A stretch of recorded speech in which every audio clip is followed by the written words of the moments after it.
This is Devil's Garden. Devil's Garden is a 258,000-acre national forest parcel of land in the far northeast part of California. This area is to be managed by the Forest Service of the United States Department of Agriculture. It is a magical place little known to most of us, but a part of our public lands belonging to us Americans. The area has many tall but unwanted thirsty junipers, with volcanic rock strewn everywhere. Here, perennial plants compete with annuals, who have spread over the western landscapes the past 150 years. Wildlife seeks to call this place home, from the tiniest of aquatic creatures to the healthy, athletic, wild horses.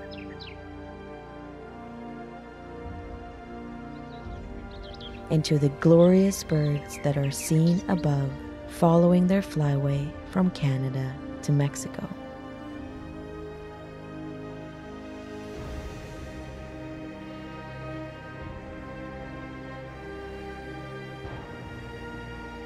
But this place is not just for nature and the wild ones.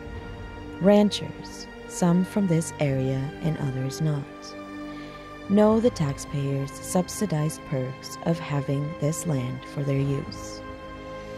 Barry Swenson, an accomplished multimillionaire contractor in the city of San Jose in the Silicon Valley, is just one of those ranchers.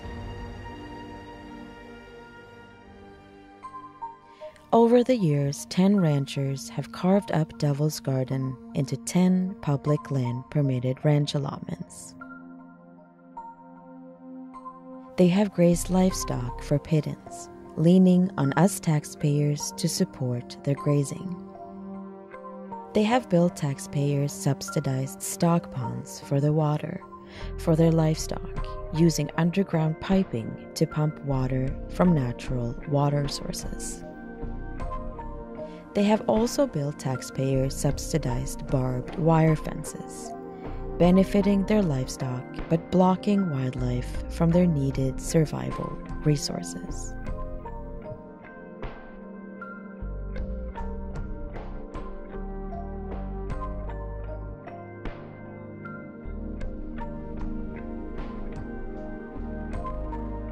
Under a Farm Bureau-generated initiative, in 2013, they wrote an environmental assessment authorizing 5,000 to 6,000 livestock to be in this area, but limiting the number of wild horses to 206 to 402.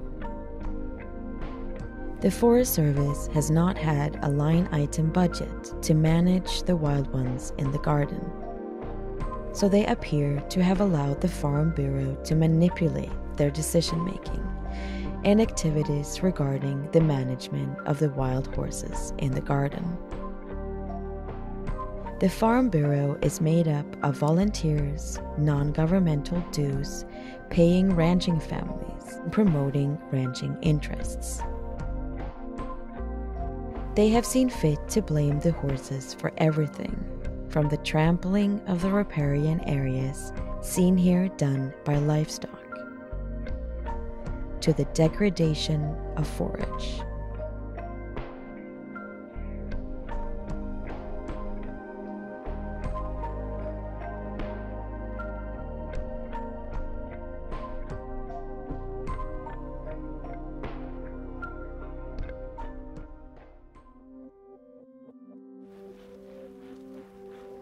Wildlife hunted and wild horses degraded and not managed by the Forest Service personnel are elusive. Claiming now 3,900 wild horses in the garden, though difficult to find, the Forest Service wants to gather and remove 1,000 of them during the whole month of October this 2018, chasing them mercilessly over the sharp, volcanic rocks. The USDA is providing money for gathering and processing the animals, but little for providing safe placements. These beautiful and majestic animals who are teetering on extirpation and extinction in the Americas are but one of the few species that evolved here, and through recent DNA sampling have been determined to be a native species. The Devil's Garden horses are the last of the Forest Service territory horses, who as a herd may be genetically sustainable.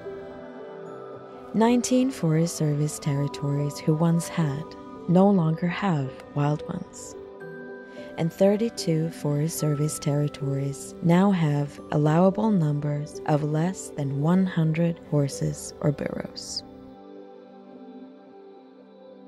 Devil's Garden horses in Northern California are the last of a genetically sustainable herd, but they are in danger.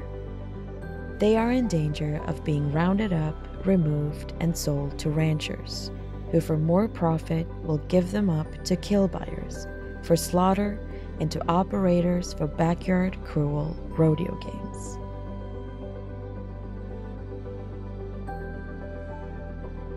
This is a time in our history where the profit-taking entities on our public lands, such as the welfare ranchers and the gas and oil frackers, are overriding other uses of our public lands, such as that for finding retreat, peace, and solace in nature's beauty and wildlife.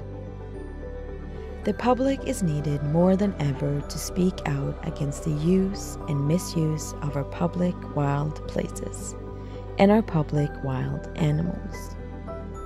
Remember, Devil's Garden and its wild horses belong to you, us Americans, and not to 10 ranchers.